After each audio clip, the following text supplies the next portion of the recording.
Jemi rikthyer në pjesën e tretë të programit, që është program që rrotullohet rreth seksit, ashtu siç bota, për histori intime, sidomos brenda një marrëdhënie. Kemi dëgjuar dhe kemi akoma për të dëgjuar histori shumë gjyshe. Kemi dëgjuar histori të shëndetshme, të një seksi të shëndetshëm, të një malli për një seks shumë të bukur të shkuar, por që nuk përsëritet më në marrëdhënien aktuale. Kishim një histori të një depresioni që vjen nga mungesa e seksit, si dhe historinë e një gruaje që kishte një marrëdhënie me një partner aseksual, pra që totalisht e refuzonte seksin, që ishte një marrëdhënie dhe ajo shumë e rrallë dhe më pas kaluam në pjesën e dytë, që ishte një pjesë e veçantë, siç e keni parë këtu, janë ndruar studio, kemi regjistruar në orare të ndryshme sepse duhet I përshtatemi edhe telefonuesve. Kishim një histori, një terapi që u bë për herë të parë, që Jona kreu me jetën, e cila kishte arritur deri në depresion prej mungesës së seksit nga bashkëshorti I saj, sepse seksi është komunikimi, apo jo, e tham edhe në pjesën e dytë që është formë komunikimi. Do të kalojmë në dy histori të tjera shumë të veçanta edhe këtë radhë.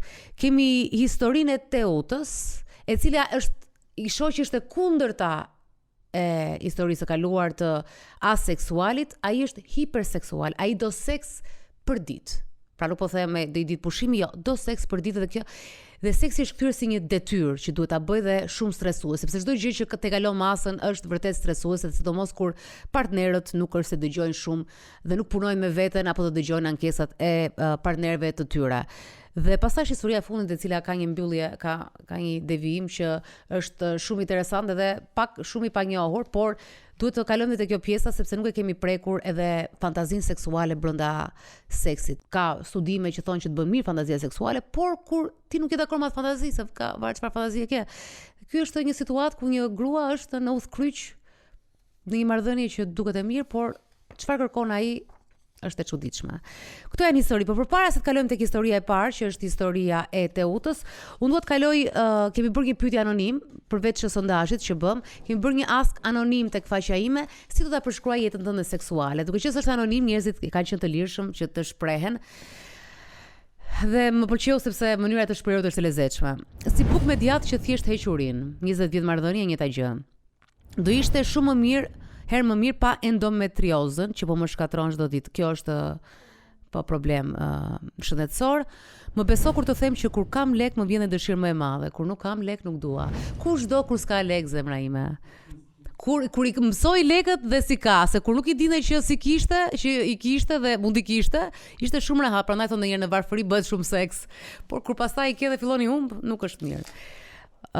Si novelat e Migjenit, asgjë e rrez ndodh.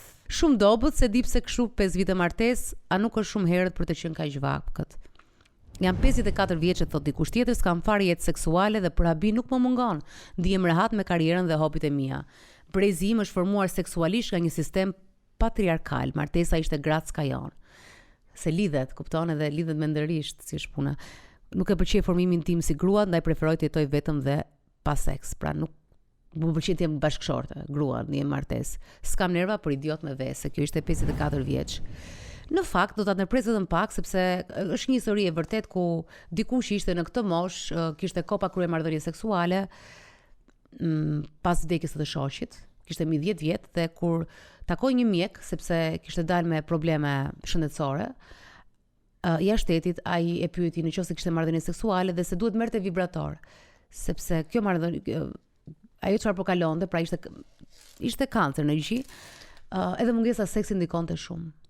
Pra, nuk është vetëm s'du të bëj seks se s'dua njeri, por marrëdhënia seksuale Jona është dhe shumë e shëndetshme për trupin, I duhet trupit edhe ai I sugjeroi që të bënte.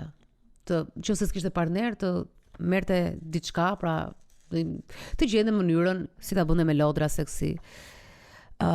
Si këma në këpucën e dur, thonë një tjetër, përshtatemi 100%, 100% thotë dhe një tjetër se mendoj asnjëherë se do kisha fatin ta kisha përjet, pikërisht I person që kemi kaq shumë kimi, edhe në intimitet.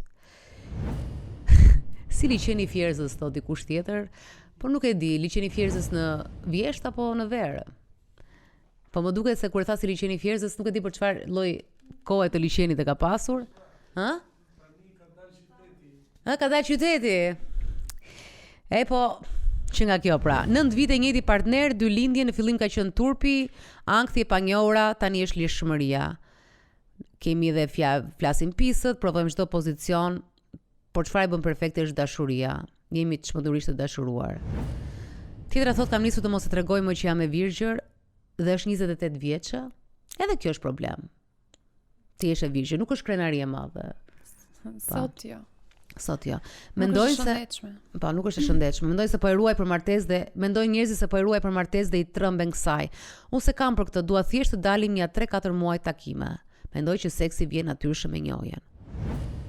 Kam 8 vite me burrin, thotë, fundit 2 fëmijë, jetojmë në Spanjë, fantastike. Seksi dhe kemi eksploruar të dy dhe swingers, klubet swingers. Klubet swingers janë klubet ku ndodhi shkëmbime çiftesh, pra burri dhe gruaja mund të bëjnë seks me një çift tjetër të panjohur në Spanjë. I ekzistojnë këto klube, nuk e di për Shqipërinë, por nuk besoj se do i kishim marrë vesh. Jemi një fshat i vogël. Edhe fundit fare që më pëlqen, se është fani. Më pëlqen kur nis pastaj lodhem rrugës. Ishte pak për humor kjo e fundit, sepse sidomos grave në martesë u ndodh kjo, që ata nisin pastaj lodhen rrugës. Shumë gjyshëm ky seksi, është shumë i shumë gjyshëm. Është dinamik. Dinamik, në mënyrën se si është shprehin. Por janë të pritshme, shumica e tyre. Në ç'kuptim? Për shembull, që nuk bëhet më seks pas X moshe, ose këto edhe që e prem tani në fund që bëhet i lodhshëm, pra sikur mësohesh dhe nuk të jep me atë entuziazmin e parë. Por përveç edhe komenteve këtu, edhe komenteve që patëm në Vox Pop, ishte një moshë e tretë kryesisht aty, edhe mënyra se si flasin për të është pak e njohur dhe në ato që dëgjojmë ne në përditshmëri. Nuk është se na surprizojnë shumë. Themi ketë në një eksperiencë ose diçka. Mua personalisht do më surprizonte po thonte dikush që u dashurova në X moshë, për një moshë të madhe nga fillimi dhe fillova të kem eksperjenca të reja. Kjo do ishte diçka e çuditshme në kontekstin ton. Përfshin jo vetëm seksin, po edhe të qenit të dashuruar që mungon. Ose profilet disa grave që janë me flokë të shkurtra, pa heqin atë pjesën e feminilitetit. Po komplet. Nuk vishën më në mënyrë tërheqëse. Dhe këto janë imazhe të cilat ne i njohim dhe i kemi, domethënë dhe aktualisht. Çfarë ndodh me këtë? Gjithmonë më përshtypje dhe kam thënë edhe të tjera, do vazhdoj ta them. Heqja, refuzimi i feminitetit e shumë gratë, e shumë nëna tonat, gati dhe kalon në një lloj dhe jo vetë pranim, po edhe krenarie. Pra sikur donin të se i shoh kujdesi për veten, domethënë minimal, edhe pse mund të vazhdoj me fjali që sa alla kemi pasur ne sa, por sikur ka humbur çdo lloj marrëdhënie me veten, me unin, me pasqyrën, për ta thënë më shkoqur. Si është e mundur kjo? 2 fjalë. Ata janë funksionale, si qenie, domethënë funksionojnë shoqërisht për detyrat që i kanë dhe përgjegjësitë që i kanë, dhe janë të shtypura. Janë të shtypura nga aspekti seksual. Është një mohim i asaj që ata në të vërtetë kanë natyrshme ta ndjejnë dhe gjithë imazhi trupor, paraqitja jashtme tregon se çfarë po mundohen të bëjnë së brendshmi. Pra as vetë në mendjen e tyre nuk e arrin ta le të themi nxisin imagjinatën apo të jenë persona feminil. Dhe e shfaqen edhe së jashtme. Pra, shfaqja së jashtme është që unë këtu. Ne tregojnë të çfarë mendojnë dhe çfarë ndjejnë së brendshme, që nuk dëshirojnë më. Patjetër dhe konteksti është shtypës.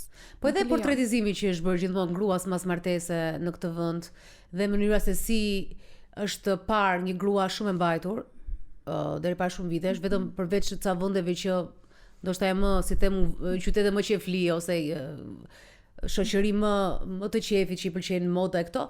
Pjesën gratë, se me që thash fjalën qeflie, sidomos gra mbas të 40-tave, të cilat lyheshin, visheshin ose mund ta kishin çik fundin më të shkurtër, i quajnin qeflie dhe automatikisht i klasifikonin te gratë që mund të kenë ose duan të kenë marrëdhënie dhe që nuk duhet t'i mbash afër nga gratë e tjera.